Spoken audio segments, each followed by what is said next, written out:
Muy bien, buenas tardes a todos. Y nada, lo primero, también me gustaría agradecer al Consejo General de Farmacéuticos por contar conmigo para impartir este webinar y, por supuesto, gracias Pilar y gracias Aquilino por confiar en mí para impartir esta ponencia.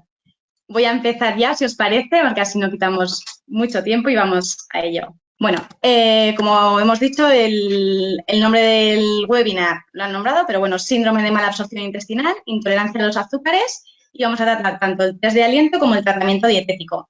Como imaginaréis, yo voy a tratar más la parte nutricional y, bueno, he hecho un pequeño esquema de cómo voy a dividir la ponencia para que nos vayamos un poco, pues, siguiendo el guión un poco. En primer lugar, quería dejar claro cuál era el concepto de mala absorción intestinal para que entendamos todos de lo que estamos hablando y luego la posible patología y demás. Seguiremos con la fisiopatología, la etiología de mala absorción de azúcares, los tipos de intolerancia a azúcares, los signos y síntomas y, para terminar, el tratamiento dietético. Entonces, en cuanto al concepto de mala absorción intestinal, la mala absorción intestinal es la incapacidad del organismo para absorber determinados tipos de nutrientes a nivel intestinal, ya sean proteínas, grasas, carbohidratos, vitaminas o minerales. En el caso de la mala absorción de hidratos de carbono, que es lo que vamos a hablar en este webinar, esta mala absorción de hidratos de carbono tiene lugar cuando durante la digestión el intestino es incapaz de seguir determinados tipos, es incapaz de digerir determinados tipos de azúcares debido a un déficit de las enzimas encargadas en metabolizar estos azúcares, ya sea por falta de estas enzimas o porque hay una disminución en la actividad de las mismas. Y como todos sabemos, realmente la digestión de los hidratos de carbono empieza ya en la boca, con las alfa-amilasas, pero el webinar nos vamos a centrar únicamente en las enzimas a nivel digestivo, o sea, a nivel intestinal, ¿vale? El intestino delgado. En cuanto a la fisiopatología, los disacáridos son degradados a monosacáridos para poder ser absorbidos en los enterocitos, que os he puesto aquí la imagen para que tengáis un poco claro el lugar de absorción. Entonces, para que estos monosacáridos puedan ser absorbidos, esas disacaridasas tienen que romper, digamos, el disacárido en dos, ¿vale? Los disacáridos no digeridos causan una carga osmótica que lo que hace es atraer electrolitos al intestino. O sea, digamos que en un paciente sano y normal, en una digestión normal,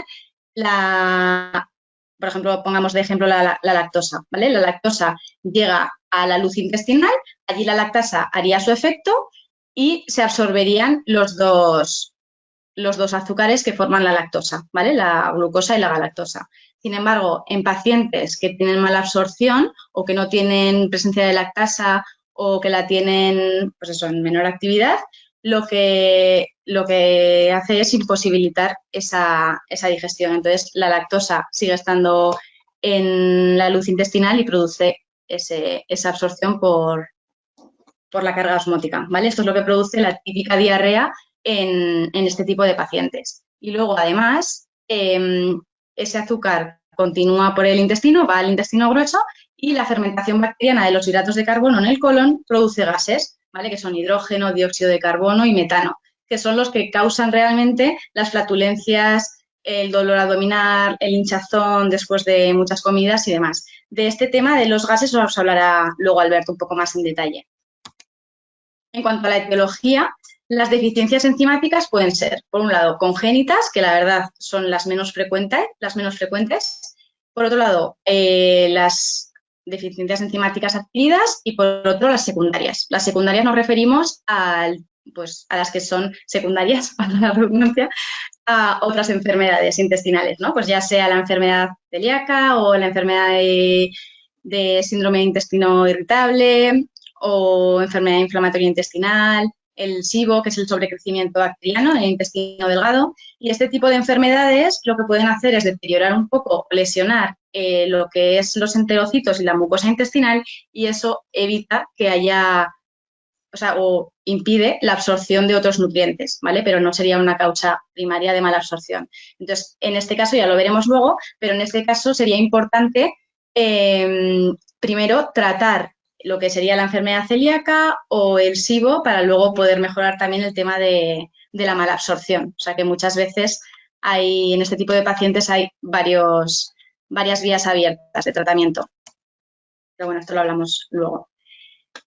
Bueno, en cuanto a tipos de intolerancia a azúcares, como hemos dicho al principio del webinar, lo que vamos a hacer es las intolerancias a azúcares que se detectan con el test de aliento, con el test de hidrógeno expirado. Entonces, las más habituales son lactosa y fructosa, pero también se puede detectar sacarosa, sorbitol, o sea, al final cualquier tipo de azúcar que necesite una enzima para ser degradado y poderse absorber en el intestino va a poder dar una mala absorción. En cuanto a los signos y síntomas, tenemos, bueno, muchas disacaridasas provocan síntomas bastante parecidos, ¿vale? Que son las manifestaciones digestivas, pero también tenemos otras manifestaciones no digestivas que os comento más adelante.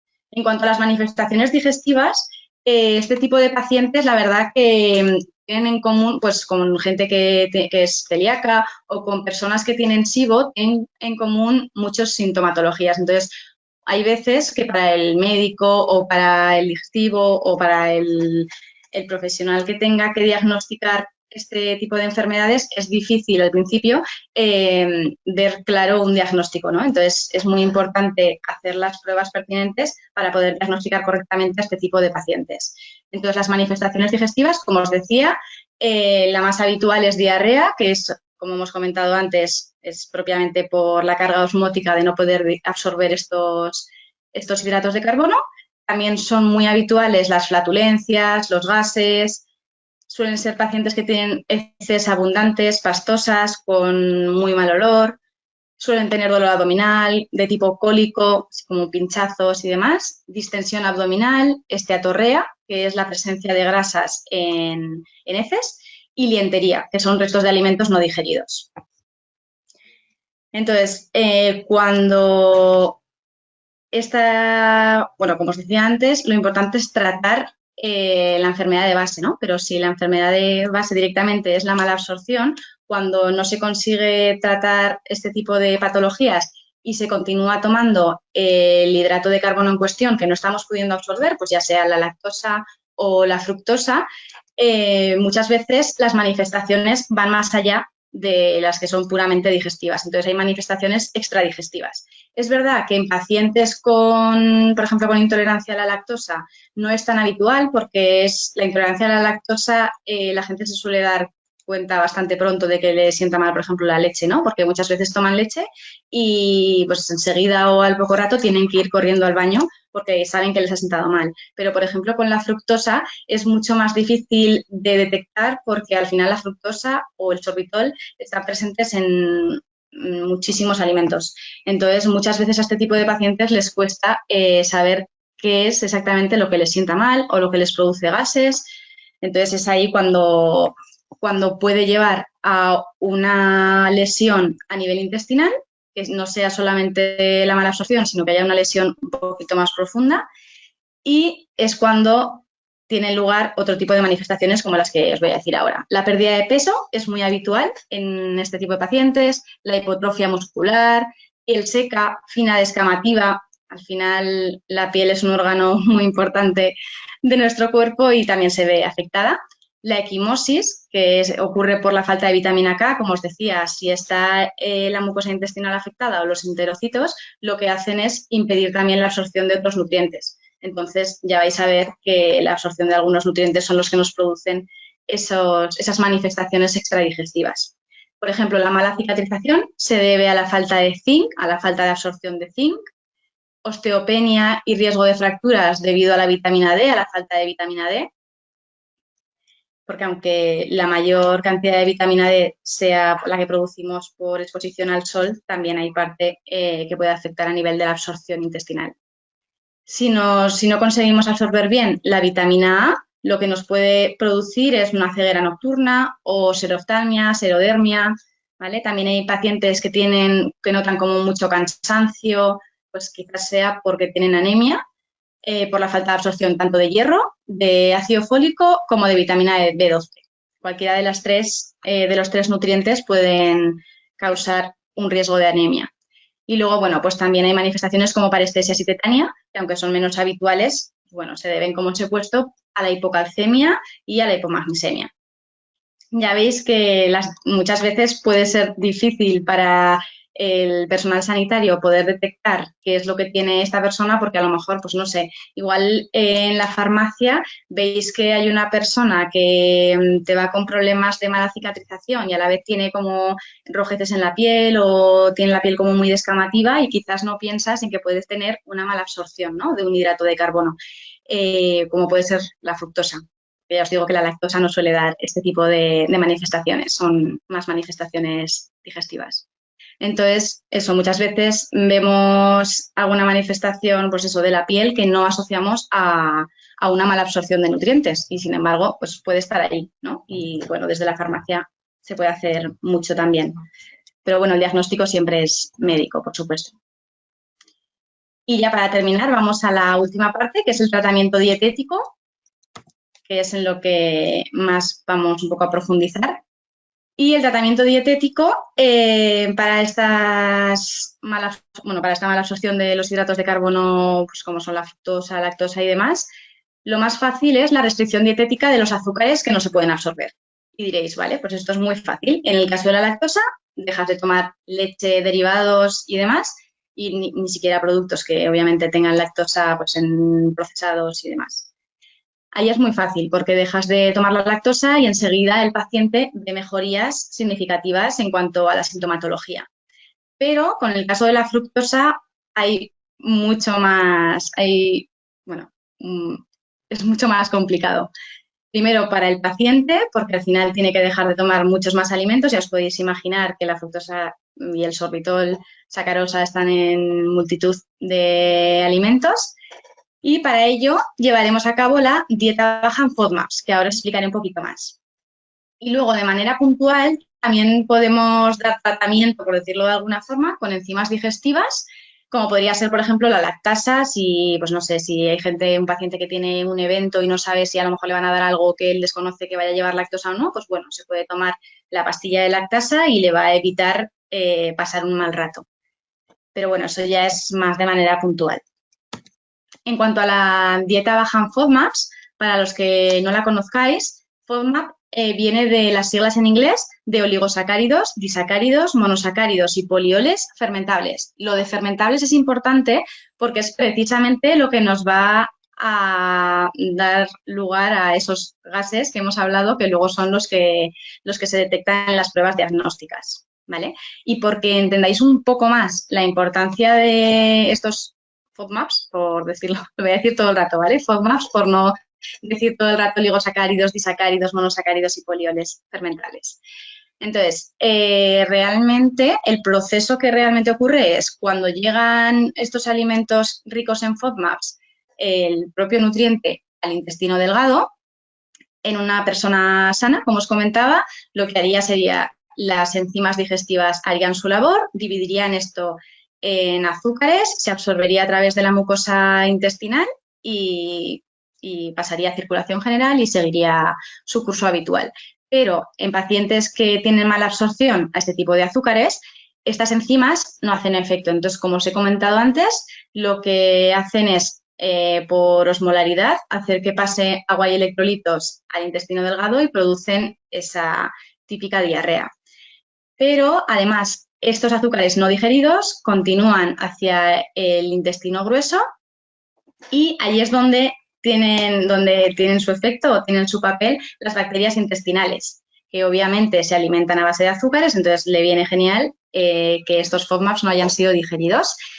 Fermentan estos oligosacáridos, disacáridos, monosacáridos y producen gases, ¿vale? Como os he dicho antes, que son los que luego se medirán a través de las pruebas que os va a comentar Albert. Y son los que también producen, pues eso, esa flatulencia, dolor intestinal y demás. En cuanto a la dieta baja en FODMAPs, que como os he dicho es más donde nos vamos a centrar porque es donde realmente está la dificultad, porque al final lo de la lactosa es algo mucho más fácil de llevar a cabo.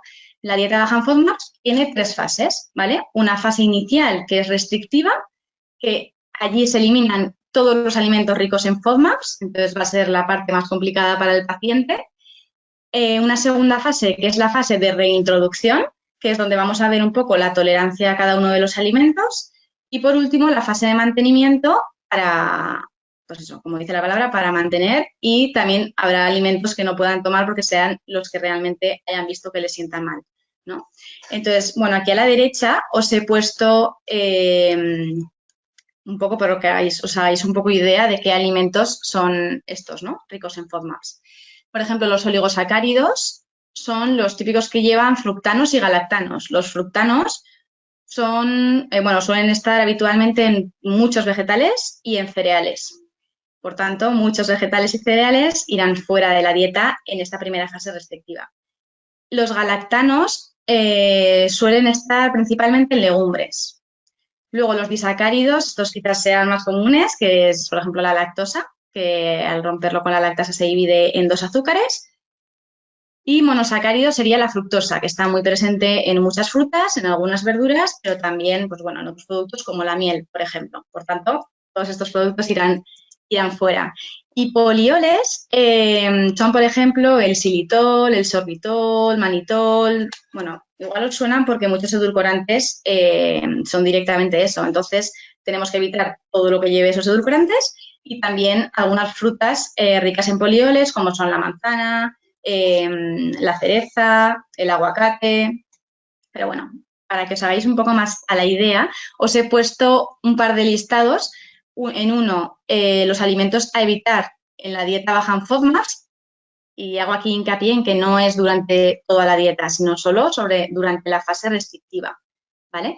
Entonces, durante la fase restrictiva ya podéis ver que el listado es bastante grande. Es verdad que faltan algunos alimentos porque no quería asustaros, pero bueno, no se puede tomar en cuanto a verduras ninguna, pues que sea coliflor, coles, brócoli, ninguna de esa familia, ni romanesco, ninguna de esas pueden tomar. No pueden tomar cebolla, ajo, alcachofa, boniato, setas, champiñones, o sea, puerro. La verdad que la lista de verduras es bastante amplia, pero bueno, más las de frutas, que podéis ver allí un poco, que os he puesto muchas, pero bueno, dátiles, manzana, mango, higos, aguacate, podéis ver todo el listado. Obviamente lácteos se quitan por el tema de la lactosa. Todos los, bueno, frutos secos se quitan harinas y demás. Las legumbres se quitan todas por el tema de los galactanos que os he comentado antes. Y en cuanto a los cereales, pues todo lo que tiene gluten y los propios fructanos, porque hay mucha gente que lo que hace es, cuando le dicen que tiene una intolerancia a la fructosa, lo que hace es, vale, pues dejo de comer frutas, verduras y me quito todo lo que lleva lactosa. Pero eso es un error, porque al final, no solo, como os he dicho aquí atrás, no solo son la lactosa, el gluten y, por ejemplo, los polioles, los edulcorantes. O sea, también hay que tener en cuenta los propios oligosacáridos, que son los fructanos y los galactanos, que están los oligosacáridos. Hay cereales que no tienen gluten y, sin embargo, tienen fructosacáridos. O sea, fructanos, perdona. Entonces, no se podrían tomar, ¿vale? En cuanto a bebidas, pues bueno, ya veis que los refrescos, por supuesto, no pone aquí lo de refrescos light, pero eso también no se puede tomar porque al final llevan edulcorantes. Entonces, a este tipo de personas no podrían tomarlas. Y bueno, también comentaros que muchas veces esto no se tiene en cuenta, pero todo lo que tenga edulcorantes hay que eliminarlos en la dieta durante la fase restrictiva. Y hago hincapié en esto porque muchas veces llevan la dieta muy estrictamente, pero toman caramelos con edulcorantes, toman chicles. Entonces, todo eso tampoco se puede tomar porque al final estamos tomándolos a través de esos dulces, ¿no? Y en cuanto a los alimentos permitidos, que también hay una larga lista, que no todos acaban los alimentos que hay que quitar, como podéis ver, frutas es una de las cosas que más miedo le da a los pacientes porque creen que no pueden tomar nada de frutas ni verduras, y ya veis que hay una lista bastante amplia de cosas que sí se pueden tomar. Pues se puede tomar kiwi, se puede tomar naranja, piña, que además lleva bromelina y va a ayudar a la digestión, que es una enzima que lleva la propia piña. Pueden tomar uvas, arándanos. En cuanto a hortalizas, pues también muchas hortalizas pueden utilizar, ¿no? Pues berenjena, calabacín, acelgas y demás. Tampoco voy a leeros todo por no extenderme mucho, pero bueno. seguimos, ya lo podréis ver, si no, cuando se quede grabado podréis ver más detenidamente el listado, ¿vale? Pero por no comerme mucho tiempo del webinar. Entonces, esto lo hemos hablado en la fase restrictiva, se eliminarían todo este tipo de alimentos y se le daría al paciente, obviamente, el listado con los alimentos que sí puede tomar. Y pasaríamos a la fase de reintroducción, tolerancia. Esta fase es un poquito más larga porque hay que ir introduciendo alimento a alimento para ver si al paciente le sientan bien o no. Entonces, por eso os he puesto ahí lo de la tolerancia, ¿no? Es cuando se ve si hay tolerancia a ciertos alimentos y a otros no. La verdad que en este caso, como os he puesto, es súper importante individualizar porque cada persona es un mundo. O sea, si cada persona es un mundo en todo, pues en este tipo de dieta todavía más, porque hay personas que, por ejemplo, el pimiento les sienta fatal y otros que no. Y sin embargo, habréis visto que el calabacín y la berenjena sí que se pueden tomar. En principio son bajo en FODMAPs esos alimentos y sin embargo hay algunos pacientes que les sientan mal. Entonces, por eso es tan importante la reintroducción. Durante la reintroducción es muy importante que vayan apuntando en un listado los alimentos que sí que les sientan bien y los que no, para luego tenerlo en cuenta. Y en cuanto a la fase de mantenimiento, le hemos llamado así fase de mantenimiento, pero realmente es como la vuelta a la normalidad, ¿no? Pero bueno, siempre teniendo en cuenta los alimentos que le sientan mal y los que no, porque al final, para mantener la integridad del intestino hay que evitar siempre esos alimentos que pueden producir esa mala absorción, ¿no? Y bueno, os he puesto que el uso de enzimas o probióticos puede ser interesante en algunos casos, principalmente en los casos, por ejemplo, en los que ha podido haber, os he comentado antes, que muchas veces esta mala absorción es secundaria a otra enfermedad, ¿no? Entonces, por ejemplo, hay pacientes que han pasado pues por varios periodos, ¿no? O sea, primero por poneros un ejemplo, primero le detectan el Helicobacter pylori, se toma todo el tratamiento Helicobacter pylori, consigue quitarlo en una o varias tandas de antibiótico, pero sigue teniendo sintomatología digestiva. Entonces vuelve al médico y, bueno, pues puede ser que tenga un sobrecrecimiento bacteriano o puede ser simplemente que además tenga esta mala absorción. Entonces, en el caso de que tenga un sobrecrecimiento bacteriano, primero habrá que tratar ese sobrecrecimiento y luego ya trataríamos la mala absorción. En estos casos de sobrecrecimiento bacteriano, después de haber tratado con los antibióticos, allí sí que es interesante hacer un tratamiento con probióticos para restablecer la flora de una manera correcta y que las bacterias intestinales sean correctas, ¿no? Porque si ya partimos de una flora inadecuada, la mala absorción es es muy probable que se dé, ¿no? Y bueno, no solo es importante individualizar cada paciente, sino también la importancia de acertar con el diagnóstico, porque como os he nombrado ya, es muy habitual que este tipo de pacientes, o sea, las patologías digestivas es como que tienen en común mucha sintomatología.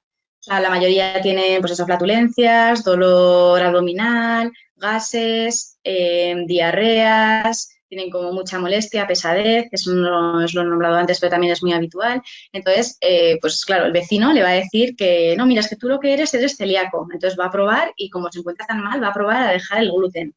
Quizás se encuentre un poquito bien al principio, pero luego va a volver con los síntomas. Entonces, es muy, muy importante la importancia del diagnóstico, ¿vale? Entonces, si desde el mostrador de la farmacia podemos ayudar a derivar correctamente, pues fenomenal. Y eso, la importancia, precisamente por eso hoy nos hemos unido, ¿no? La vocalía de alimentación y de análisis clínicos, porque al final es fundamental el diagnóstico y siempre que vayamos de la mano, pues mucho mejor. Y para terminar, que creo que voy más o menos bien en tiempo, os quería dejar con esta frase, porque bueno, todos pensamos, o bueno, se dice mucho, ¿no? Que el cerebro es nuestro segundo, o sea, perdona, que el intestino es nuestro segundo cerebro. Y tiene mucho de razón eso, ¿no? Y bueno, pues a terminar con que la salud digestiva tiene un gran impacto en el bienestar integral, tanto físico como emocional. Por tanto, cuidemos nuestro intestino para mejorar nuestra calidad de vida y bienestar. Muchas gracias.